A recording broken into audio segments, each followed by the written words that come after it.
so out of love, I'm so lost without you.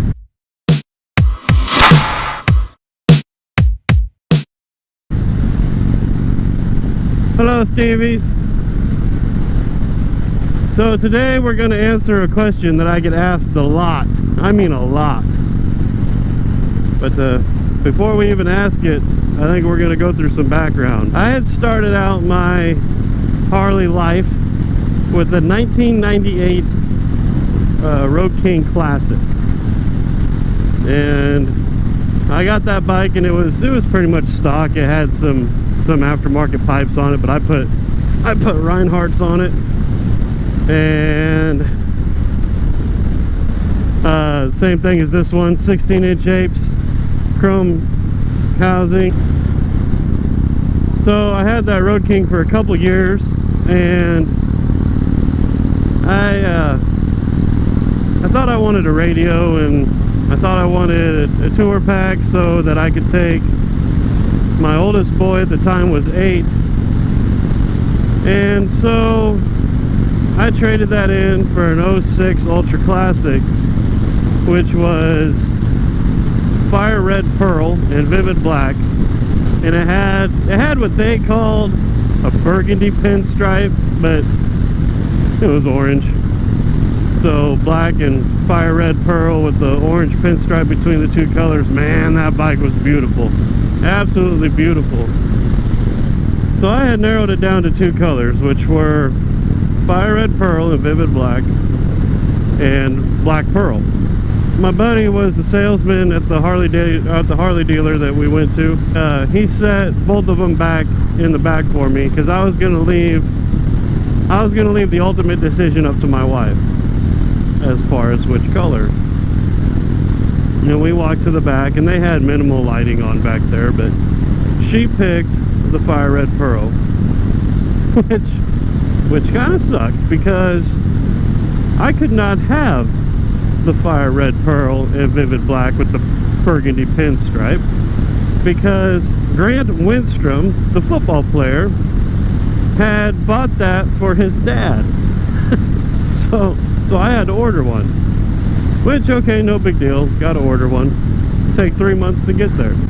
The very next day we went to the Harley shop for an event, and once we walk in, my wife's like, "Oh, that's a pretty bike. What color is that?" And I was like, "Are you kidding me?" She goes, "No, I really like it." And I was like, "That's black pearl." She goes, "Oh man, it looks so much different in the daylight." And I was like, "Well, I can't really argue with you about that. It does." But so we waited for the 06 Ultra to come in, and I did a 95-inch big bore kit, and I let the mechanic at the time, I told him I wanted to make it a 103, and he said no. He said, "Let's not split the cases because I don't want you to have a case leak." He said, let's leave it the 88 flywheel, let's put a big bore kit in it. He said, and then let me play with the heads. I was like, all right, cool. And that thing, man, that thing ran good. It really did. The 103s at the time that were in the Screaming Eagle bikes, I could walk away from those. I couldn't blow their doors off, but I could walk away from them unless somebody played with it. Once somebody had played with it or something like that, they would usually, outrun me. But so I had that bike, and I put ape hangers on that one and the chrome front end, and I went, since it was black and chrome, I did a lot of chrome stuff with it, and then I also did a lot of black. Like I kept the switch housings all black, and I had black handlebars on it. So had that bike for 11 years. And then I made the mistake of riding one of my buddy's new bikes with the new frame and all that stuff. And it had the Rushmore 103 in it. And I was like, all right, this is just completely different. This bike feels so much better than mine does. I think it's time to upgrade. And one of the big things that disappointed me about the Ultra was it was an 06, and in 06 they changed the radio to that Harman Kardon. If I'm saying that wrong, I'm sorry. And all my buddies that had 05s were like, "Man, your radio is so loud." And then it was an Ultra, so I had the speakers in the back and everything, and we'd get going down the road, and my wife would be like, "Turn the radio up," and I'm like, "It's up all the way." So over the course of those 11 years, I spent a lot of money trying to make that radio louder. I put the 7 1/4, I believe they're J&M speakers in it with the amp, and the amp also ran the back speakers, and I put J&M speakers in the back also. And we're riding down the road, and I'm like, all right, this is gonna be cool. We're heading down the interstate, we're heading off to South Dakota, and my wife's like, hey, will you turn the radio up? And I'm like, yeah, it's up all the way, sweetheart. So that was a bummer. So when we started looking at bikes again, I was like, man, I'd really like to have a Road King again. The more and more I look at them, and the more and more I liked being able to take the windshield off and all that, I was like, you know what, I think I'd really like to have a Road King again. And she's like, yeah, get what you want. And I was looking at a 2017 Special, and they were giving me a really good trade on mine. You know, I would never argue with that. They treated me really well. My buddy called me up and said, hey, you should probably look at the website at this Road King that we just got in on trade. It's got 8,000 miles on it. It's a 2016.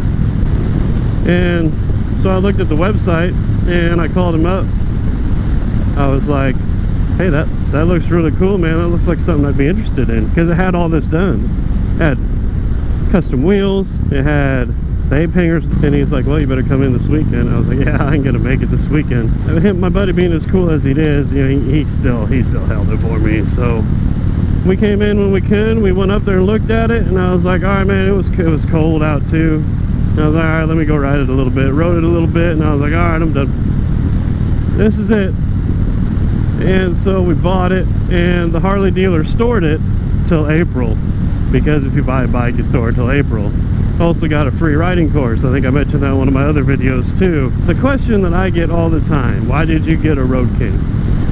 Well, because $6,000 difference from a Road King to an Electra Glide. And you know, the radio wasn't that big of a deal to me. All those gauges, not that big of a deal to me. I've got the gauge I need right here. This one has so many more features just in this little digital readout than what my other bike did. It's not even funny. This has got a gear indicator, and it's also got a tach in there too. It's a digital tach, which I'd prefer an analog tach, but I can live without it. And it has my range to empty. That's the big one that I like the most. I like knowing how many miles I got left in the tank, you know what I'm saying? So when people ask me, why did you go back to a Road King, my answer is this: the Road King is the best of both worlds. And I can throw the windshield on and I can have wind protection. Granted, it's not as much wind protection as an Electra Glide with the Batwing fairing or the Road Glide with the Shark fairing. I get it. But I still prefer this over that. There's a part of me that still misses that Electra Glide. I don't ever feel like I wish I would have bought a new Electra Glide, if that makes any sense. Hey guys, thanks for tuning in. I also want to say a great big thank you to you guys that are watching my videos. It is unbelievable. I started doing this just for fun. A great big thank you to those who have subscribed. If you like this video, please guys, let me know in the comments. Go ahead and like and subscribe to this channel. And this is what we're gonna do. We're gonna do just fun stuff like this. I still have a lot of friends over at the local Harley shop, even though it was recently purchased by another company. They said they'll still let me come in and ride bikes and test ride stuff, and they like to have feedback, and I like to ride the bikes. But hey, who doesn't, right? So everybody, once again, thank you so much for watching this. Everybody stay cool, and we will see you on the road.